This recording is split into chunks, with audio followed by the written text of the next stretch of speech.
Hi friends, welcome to Whisk and View. ഇന്നും നമ്മളൊരു lining ബ്ലൗസിൻ്റെ കട്ടിങ്ങിൻ്റെ ബാക്കി ഭാഗം ചെയ്യാനാണ് വന്നിട്ടുള്ളത്. സ്ലീവും ബാക്കി നമ്മുടെ കട്ട് പീസസൊക്കെ നമുക്ക് കട്ട് ചെയ്തെടുക്കണമല്ലോ, അതിനുള്ളൊരു വീഡിയോ ആണിത്. അപ്പോൾ നമ്മൾ ഇതിനു മുൻപ് ലൈനിങ്ങിലാണ് നമ്മളുടെ ഫ്രണ്ട് പാർട്ടും ബാക്ക് പാർട്ടും കട്ട് ചെയ്തിട്ടുണ്ടായിരുന്നത്. അത് നമ്മുടെ മെയിൻ ക്ലോത്ത് ഞാൻ 1 മീറ്ററാണ് എടുത്തിട്ടുള്ളത്. അതിൽ വെച്ചിട്ട് നമ്മൾ കട്ട് ചെയ്തെടുത്തു. അതിനുശേഷം അതിൻ്റെ ബാക്കിയുള്ള പീസിൽ നിന്ന് നമ്മളിതുപോലെ 4 മടക്കി വെച്ചിരിക്കുകയാണ്. ഇനിയാണ് നമ്മൾ സ്ലീവ് കട്ട് ചെയ്തെടുക്കാൻ പോകുന്നത്. അപ്പോൾ ഞാൻ സ്ലീവിന് ലൈനിങ് വെക്കുന്നില്ല. ഇതിന് മുൻപ് നമ്മൾ ബാക്ക് പാർട്ട് എങ്ങനെയാണ് കട്ട് ചെയ്യുക, ബോഡിയിൽ നിന്ന് മെഷർമെൻറ്റ് എടുക്കുന്നതിൻ്റെ ഡീറ്റെയിൽസ്, അതേപോലെ തന്നെ ഷോൾഡർ കാൽക്കുലേഷൻ, പിന്നെ ഫ്രണ്ട് പാർട്ട് കട്ടിങ്, ഇതെല്ലാം നമ്മൾ ഡീറ്റെയിൽഡ് ആയിട്ട് ചെയ്തിട്ടുണ്ട്. അപ്പോൾ ആ വീഡിയോസ് ഒന്ന് ചാനലിൽ കയറി കാണാത്തവരൊന്ന് കണ്ടു നോക്കണേ. എന്നിട്ട് ഈ പോർഷൻ കാണുകയാണെങ്കിൽ നിങ്ങൾക്ക് കുറച്ചുകൂടി ക്ലിയർ ആവും. അപ്പോൾ നമ്മളിതാ 4 തുണിയെ മടക്കിയിട്ടുണ്ട്. നമുക്ക് 1 മീറ്റർ ബ്ലൗസിൻ്റെ പീസായിരുന്നു. അതിൽ ബാക്കി വരുന്ന ഭാഗം നമുക്ക് ഇത്രയാണ് ഉള്ളത്. അപ്പോൾ അതിനെ നമ്മൾ 4 മടക്കി നമ്മളുടെ സൈഡിലേക്ക് ഫോൾഡഡ് ഭാഗം വരുന്ന രീതിയിൽ വെച്ചിട്ടുണ്ട്. അതിന് ശേഷം നമുക്ക് മുകളിലൊരു 1/2 ഇഞ്ച് സീം അലവൻസിന് വേണ്ടി കൊടുക്കാം, ഷോൾഡറുമായിട്ട് ജോയിൻ ചെയ്യാൻ വേണ്ടിയിട്ടാണ്. അതിനുശേഷം എൻ്റെ സ്ലീവ് ലെങ്ത് ആയിട്ടുള്ള 10.5 ഇഞ്ചാണ് ഞാനിവിടെ കൊടുക്കുന്നത്. 10.5 ഇഞ്ച് മാർക്ക് ചെയ്ത് കഴിഞ്ഞാൽ ഇത് ലൈനിങ് ബ്ലൗസ് ആയതുകൊണ്ട് നിങ്ങൾക്ക് ഒരു 1/2 ഇഞ്ചും കൂടി താഴെ സീം അലവൻസ് കൊടുക്കാം, ലൈനിങ് മടക്കി അടിക്കാൻ വേണ്ടിയിട്ട്.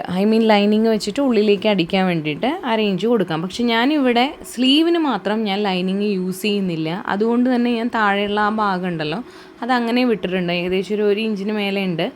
അത് ഞാൻ ജസ്റ്റ് മടക്കി അടിക്കാമെന്ന് പറഞ്ഞിട്ട് അങ്ങനെ വിട്ടിട്ടുണ്ട്. ഓക്കെ, അപ്പോൾ നിങ്ങൾ ലൈനിങ് വെച്ച് അടിക്കുകയാണെങ്കിൽ താഴെയും 1/2 ഇഞ്ച് തന്നെ സീം അലവൻസ് കൊടുത്താൽ മതി. അപ്പോൾ 10.5 ഇഞ്ച് പ്ലസ് മുകളിലൊരു 1/2 ഇഞ്ച്, താഴെ ഒരു 1/2 ഇഞ്ച്, അങ്ങനെ 11.5 ഇഞ്ചിലായിരിക്കും നിങ്ങൾക്ക് ഈ ഒരു സ്ലീവിൻ്റെ പീസ് വേണ്ടി വരിക. അപ്പോൾ ഞാനിവിടെ സ്ലീവിന് മാത്രം ഞാൻ ലൈനിങ് കൊടുക്കാൻ ഉദ്ദേശിക്കുന്നില്ല. അപ്പോൾ ഇനിയാണ് നമുക്ക് ഇമ്പോർട്ടൻ്റ് ആയിട്ടുള്ള കാര്യം, അതായത് ക്യാപ്പ് ഹൈറ്റ് എന്ന് പറയുന്നത് പലരും പല രീതിയിലാണ് എടുക്കാറുള്ളത്. 3, 3.5 എന്നൊക്കെ പറയും. അതല്ലാണ്ട് നമുക്ക് ക്യാപ്പ് ഹൈറ്റ് കണ്ടുപിടിക്കാൻ ഒരു ഫോർമുല എന്ന് പറയുന്നത് ഫുൾ ബസ്റ്റ് ഡിവൈഡഡ് ബൈ 10 ആണ്. അപ്പോൾ എനിക്കിവിടെ വേണ്ടത് 3.7 പക്ഷെ അത് അങ്ങനെ കൊടുത്തു കഴിഞ്ഞാൽ എല്ലാവരുടെയും ശരീരത്തിനത് കറക്റ്റ് ആയിക്കോളണമെന്നില്ല. അപ്പോൾ നമ്മൾ ചെയ്യേണ്ടത് ഇത്രയേ ഉള്ളൂ. എനിക്ക് ബോഡിയിൽ നിന്ന് എടുക്കുമ്പോൾ ആം ഹോൾ റൗണ്ട് 16.5. നമ്മൾ നേരത്തെ വീഡിയോസിലൊക്കെ പറഞ്ഞിരുന്നു. അതിൻ്റെ കൂടെ നമ്മൾ ലൈനിങ് ബ്ലൗസ് ആയതുകൊണ്ട് 1 ഇഞ്ച് ലൂസ് ചേർക്കുമ്പോൾ 17.5.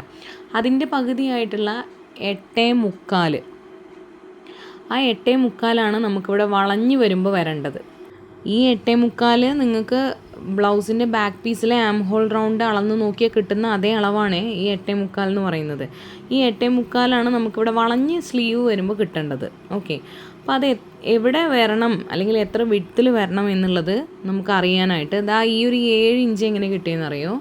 നമ്മുടെ ആം റൗണ്ട് ഉണ്ടല്ലോ, നമ്മുടെ കയ്യിലെ ഏറ്റവും തടി കൂടിയ ഭാഗം, ആ ആം റൗണ്ട് 13 ഇഞ്ചാണ്. അതിൻ്റെ കൂടെ നമ്മൾ ലൈനിങ് ബ്ലൗസ് ആയതുകൊണ്ട് ഇവിടെയും നമ്മൾ 1 ഇഞ്ച് ലൂസ് ചേർക്കണം. അപ്പോൾ 14, അതിൻ്റെ പകുതി 7 വരുന്നത് എവിടെയാണോ അത് ഞാൻ കുറച്ചിങ്ങനെ നീളത്തിലിങ്ങനെ മുകളിലേക്ക് മാർക്ക് ചെയ്ത് ജസ്റ്റ് വെച്ചിട്ടുണ്ട്.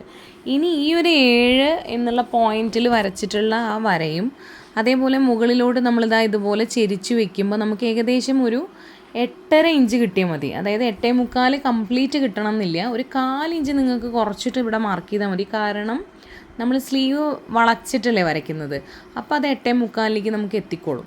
കറക്റ്റ് നമുക്കത് വരച്ച് കഴിയുമ്പോൾ സ്ലീവ് വെട്ടുന്ന സമയത്ത് നമ്മളത് 8.75 ഉണ്ടാവണമെന്ന് മാത്രമേ ഉള്ളൂ.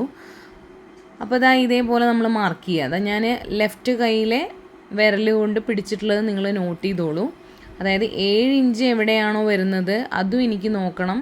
അതുപോലെ ഇതേപോലെ വളച്ചു വയ്ക്കുമ്പോൾ എനിക്ക് 8.75 കിട്ടാൻ ഞാനൊരു 8.5 ഇഞ്ച് സ്ട്രെയിറ്റ് ആയിട്ട് ഒന്ന് പിടിച്ചിട്ട് നോക്കുകയാണ്. ഇതേപോലെ ഇങ്ങനെ പിടിക്കുക. നിങ്ങൾക്ക് ഞാൻ പറയുന്നതിനേക്കാട്ടിലും ചിലപ്പോൾ വീഡിയോ കാണുമ്പോൾ കുറച്ചുകൂടി വ്യക്തമാവും.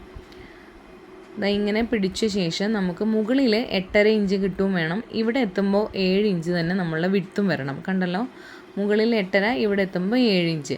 ആ ഒരു പോയിൻ്റ് എവിടെയാണോ അതാണ് നമ്മളുടെ ക്യാപ്പ് ഹൈറ്റ് എന്ന് പറയുന്നത്. ആദ്യമായിട്ട് കാണുന്നവർക്ക് കുറച്ച് കൺഫ്യൂസ്ഡ് ആവും, പക്ഷെ ഒരു 2-3 പ്രാവശ്യം കണ്ടു നോക്കിയാൽ മതി. അല്ലെങ്കിൽ ഇനി എന്തെങ്കിലും ഡൗട്ട് ഉണ്ടെങ്കിൽ ചോദിച്ചാൽ മതി, ഞാൻ വീണ്ടും ഒരു പാറ്റേൺ കൂടി ഉണ്ടാക്കി കാണിക്കാം. അപ്പം ഞാൻ ആ ഒരു പോയിൻ്റ് മാർക്ക് ചെയ്തു. എന്നിട്ട് ഞാൻ താഴെ നിന്ന് മുകളിലേക്ക് നമ്മുടെ സീം അലവൻസ് അടക്കം അളന്ന് നോക്കുമ്പോൾ എനിക്ക് ഏകദേശം 4.25 കിട്ടുന്നത്. ഓക്കെ, ആ 4.25 തന്നെ ഞാൻ ഇവിടെയും മാർക്ക് ചെയ്തിട്ട് ഒരു വര വരയ്ക്കുകയാണ്. ഇനി നമ്മൾ താഴെ നമ്മളുടെ കൈയിൻ്റെ വണ്ണം, അതായത് 10.5 ഇഞ്ചാണ് എടുത്തിട്ടുള്ളത്, അവിടുത്തെ വണ്ണം ഞാനിവിടെ മാർക്ക് ചെയ്യുകയാണ്. 5 ഇഞ്ചാണ് എനിക്ക് വരുന്നത്. അവിടെ ലൂസ് ആഡ് ചെയ്യണം എന്നില്ല. നിങ്ങളൊരു ഫിംഗർ ഉള്ളിലേക്ക് ഇട്ടിട്ട് നിങ്ങൾ സ്ലീവ് മെഷർ ചെയ്താൽ മതി ആ റൗണ്ട്. അപ്പോൾ നിങ്ങൾക്ക് അത്യാവശ്യം വേണ്ട ലൂസ് നിങ്ങൾക്ക് അവിടെ കിട്ടിക്കോളൂ. അപ്പോൾ ഞാനിവിടെ 10 ഇഞ്ചാണ്, അതിൻ്റെ പകുതിയായിട്ടുള്ള 5 ഇഞ്ച് മാർക്ക് ചെയ്തു, 1.5 ഇഞ്ച് സീം അലവൻസ് മാർക്ക് ചെയ്തു. ഇനിയാണ് നമുക്ക് മുകളിലെ ആ ഒരു ബെൻഡ് ചെയ്യുന്ന ഒരു പോർഷൻ വരച്ചെടുക്കണം. അതിനായിട്ട് നമുക്ക് ചെയ്യാനുള്ള കാര്യം, നമ്മളിപ്പോൾ വരച്ചിട്ടുള്ള ആ ഒരു 7 ഇഞ്ചിൻ്റെ ലൈൻ ഉണ്ടല്ലോ, ആ 7 ഇഞ്ചിൻ്റെ പകുതിയായിട്ടുള്ള 3.5 ഇഞ്ചിൽ ഞാനിത് അതുപോലെ മാർക്ക് ചെയ്ത് കൊടുത്തിട്ടുണ്ട്. ആ 3.5 ഇഞ്ചിൽ നിന്ന് മുകളിലോട്ട് 4.25 ലെങ്ത്ത് വരുന്നുണ്ടല്ലോ, അതിൻ്റെ പകുതിയും അതിനേക്കാട്ടിലും ഒരു 1/4 ഇഞ്ച് നമ്മൾ മുകളിലേക്ക് മാർക്ക് ചെയ്ത് കൊടുക്കുക. അതായത് ആ 4.25 പകുതി ഏകദേശം 2 ഇഞ്ചും ഒരു പോയിൻറ്റുമാണ്. അതിൻ്റെ കൂടെ ഒരു നമ്മൾ 1/4 ഇഞ്ചും കൂടി ചേർത്ത് പറഞ്ഞാൽ 2.5 ഇഞ്ചിൽ ഞാനിത് അവിടെ ഒരു പോയിൻ്റ് ഇട്ട് വെച്ചിട്ടുണ്ട്. ഓക്കെ, ഇനി ഫ്രഞ്ച് കർവ് യൂസ് ചെയ്തിട്ട് ഇതേപോലെ ആ ഫ്രഞ്ച് കർവ് വെക്കുന്ന രീതി ഒന്ന് ശ്രദ്ധിച്ചാൽ മതി. അവിടെ ഒരു 1/2 ഇഞ്ചിന് മുമ്പ് തന്നെ നമ്മൾ ആ ലൈനിൽ ടച്ച് ചെയ്യണം. അതുപോലെ മുകളിൽ നമ്മൾ 1 ഇഞ്ച് ആ ഒരു ഭാഗത്തേക്ക് ഷാർപ്പായിട്ട് കൊണ്ടുവരുത്. അതിനാണ് അവിടെ ഒരു 1 ഇഞ്ച് മാർക്ക് ചെയ്ത് വെച്ചിട്ടുള്ളത്. അവിടെ എത്തുമ്പോഴേക്കും നമ്മൾ ആ ഒരു ലൈനുമായിട്ട് ബ്ലെൻഡ് ചെയ്യുന്ന രീതിയിലായിരിക്കണം നമ്മളുടെ സ്ലീവ് നമ്മൾ വരച്ചെടുക്കാനുള്ളത്. വരച്ച ശേഷം നമ്മളിതാ ഇതേപോലെ ഒന്ന് മെഷർ ചെയ്ത് നോക്കുമ്പോൾ നമുക്ക് വേണ്ട കറക്റ്റ് 8.25 ഇഞ്ച് നമുക്കവിടെ കിട്ടിയിട്ടുണ്ട്. അപ്പോൾ ഇനി നമുക്ക് സീം അലവൻസ് ആയിട്ടുള്ള 1.5 ഇഞ്ച് ആ സൈഡിലും കൊടുത്ത ശേഷം ഇതുപോലെ ജോയിൻ ചെയ്യുക. അതിന് ശേഷം നമുക്ക് സ്ലീവ് കട്ട് ചെയ്തെടുക്കാം. കട്ട് ചെയ്ത ശേഷമാണ് ഞാൻ ഫ്രണ്ട് പോർഷൻ മാർക്ക് ചെയ്തിട്ട് കട്ട് ചെയ്യാറുള്ളൂ. കട്ട് ചെയ്യുമ്പോൾ തന്നെ നമ്മൾ സെൻറ്ററിൽ ഒരു നോച്ച് കൊടുക്കുക. അതേപോലെ തന്നെ നമ്മുടെ സൈഡ് ജോയിൻ ചെയ്യുന്ന അവിടെയും നമുക്ക് നോച്ചസ് കൊടുത്തിടാം. അങ്ങനെ ആകുമ്പോൾ നമുക്ക് സ്റ്റിച്ച് ചെയ്യുന്ന സമയത്ത് കുറച്ചുകൂടി എളുപ്പമുണ്ടാവും. ഇതങ്ങനെ നിവർത്തി പിടിക്കുക. എന്നിട്ട് ഇതാ ഒരല്പം ഒരു 1/4 ഇഞ്ച് മാത്രം എടുത്തിട്ട് നമ്മൾ ഫ്രണ്ടിലേക്കൊന്ന് കുഴിച്ചു വിട്ടുകയാണ് ചെയ്യുന്നത്. അപ്പോൾ നമ്മൾ സ്ലീവ് കട്ടിങ് കഴിഞ്ഞാൽ പിന്നെ നമ്മൾ ബാക്കിയുള്ള ലൈനിങ് തുണിയിൽ നിന്ന് ഇതുപോലെ 1 ഇഞ്ചിൻ്റെ വലിപ്പത്തിലുള്ള ക്രോസ് പീസുകൾ വലിക്കുമ്പോൾ നമുക്കിങ്ങനെ വലിഞ്ഞ് വരണം. അങ്ങനത്തെ ക്രോസ് പീസുകൾ നമ്മൾ ഇതുപോലെ കുറച്ചെണ്ണം കട്ട് ചെയ്ത് വയ്ക്കുക. നെക്ക് ഫിനിഷ് ചെയ്യാനാണ്. അപ്പോൾ ഇനി സ്റ്റിച്ചിങ് വീഡിയോ ആയിട്ട് കാണാം. അപ്പോൾ താങ്ക്